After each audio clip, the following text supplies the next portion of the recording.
Hi viewers. இன்னைக்கு பிப்ரவரி 2 சிறகடிக்க ஆசை serial என்னாச்சுன்னு சொல்லி பார்க்கலாங்க. முன்னாடி சேனல் சப்ஸ்கிரைப் பண்ணாதவங்க மறக்காம சப்ஸ்கிரைப் பண்ணுங்க.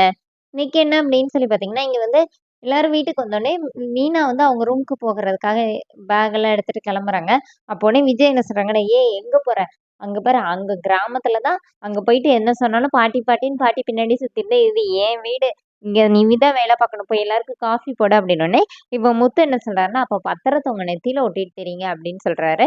அப்புறமா சரின்னு சொல்லிட்டு மீனா வந்து கடைய மட்டும் தொறந்துட்டு வந்துடுறேன்னோனே, ஆமா அது பெரிய கடை, மாலை கடை, அங்க வரிசையில நிக்கிறாங்க. "மொத போய் வேலைய பாருன்னு" சொல்லி திட்டி அனுப்பி விட்டுட்டாங்க. அப்புறமா மீனா எல்லாருக்கும் காஃபி போட்டு கொண்டு வந்து தராங்க. ஆளாளுக்கு அவங்கவங்க ரூமுக்கு போயிடுறாங்க.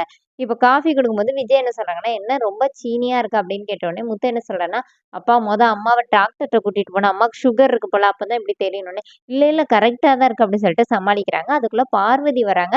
இப்போ பார்வதியும், விஜயும் ஏதோ ரகசியம் பேசணும் அப்படின்னு சொல்லிட்டு, எங்க போய் பேசலாம்னு சொல்லிட்டு ஸ்ருதி ரூமுக்கு போலான்னு பார்க்குறாங்க. அப்ப ஸ்ருதி டக்குன்னு கதவ அடைச்சுட்டாங்க. "ஐயோ! ஆன்டி நீங்க வந்தத நான் கவனிக்கவே இல்ல. ட்ரெஸ் சேஞ்ச் பண்ண போறேன்" அப்படின்னு சொல்லிட்டு கதவ பூட்டிக்கிறாங்க. இங்க ரோஹிணி ரூமுக்கு போலான்னு சொல்லும்போது, அங்க ரோஹிணியும், மனோஜும் சண்டை போட்டுட்டு இருக்காங்க. மனோஜ் வந்து, "நீ போய் சீக்கிரம் வேலைய தேடு. என்ன டயர்டா இருக்குன்னு சொல்லிட்டு இருக்கேன்னு" சொல்லிட்டு ரோஹிணி திட்டிட்டு இருக்காங்க. முத்து ரூமுக்கு போனா, அங்க முத்து மட்டும் படுத்திருக்கிறாரு.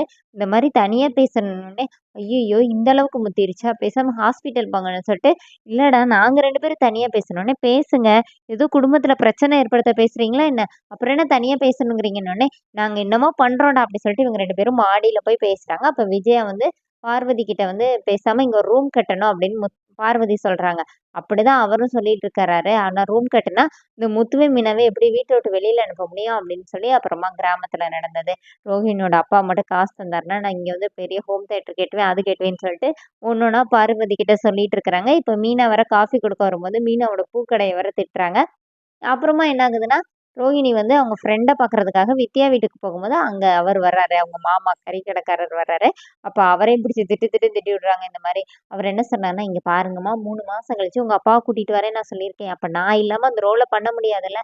அதனால என்ன கூப்பிடுங்க. இனிமே நான் கரெக்ட்டா செய்வேன்" அப்படிங்கிற மாரி அவர் சொல்லிட்டு போறாரு.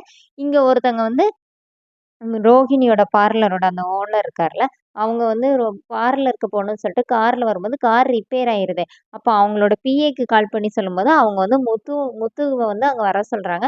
இப்ப முத்து கொண்டு போய் அவங்கள அந்த இடத்துல ட்ராப் பண்ணோனே, "இது மனோஜோட பொண்டாட்டி பார்லர்ல" அப்படின்னு சொல்லிட்டு முத்து பார்த்துட்டே ரூ. 330 ஆச்சுன்னு திரும்பி சொல்றாரு. அதுக்குள்ள அவங்க இறங்கி போயிடுறாங்க. "என்ன இந்த அம்மா காசு தராமயே போயிருச்சுன்னு" சொல்லிட்டு முத்துவும் இறங்கி போறாரு. அதோட என்னோட எபிசோட் எண்ட் பண்ணிட்டாங்க. நாளைக்கு என்ன அப்படின்னா, முத்து அண்ணாமலை கிட்ட வந்துட்டு, "பாத்தியாப்பா இந்த பொண்ண எவ்வளோ பெரிய வேல பார்த்துட்டு இங்க வந்து இருக்குது. பார்த்துக்கோ! அம்மாக்கு ஏத்தவ தான் இவ" அப்படின்னு சொல்லிட்டு இருக்காரு. அப்போ பார்த்து ம மி விஜயா வந்து, "உனக்கு ஜூஸ் போட்டிருக்கேன். உனக்கும் ஸ்ருதிக்கும். நீ வேணா ரொம்ப கஷ்டமா இருந்தா எனக்கு சொல்லுமா. என் பேர்ல தானே அந்த பார்லரே இருக்குது. நான் வேணா அந்த கல்லாப்பெட்டியில வந்து இருந்துறேன்னோனே" இப்போ முத்து அப்படியே பொறை ஏறுன மாரி இருமுறாரு. இவங்க 2 பேரும் அப்படியே அதிர்ச்சியில முத்துவ பார்க்குறாங்க.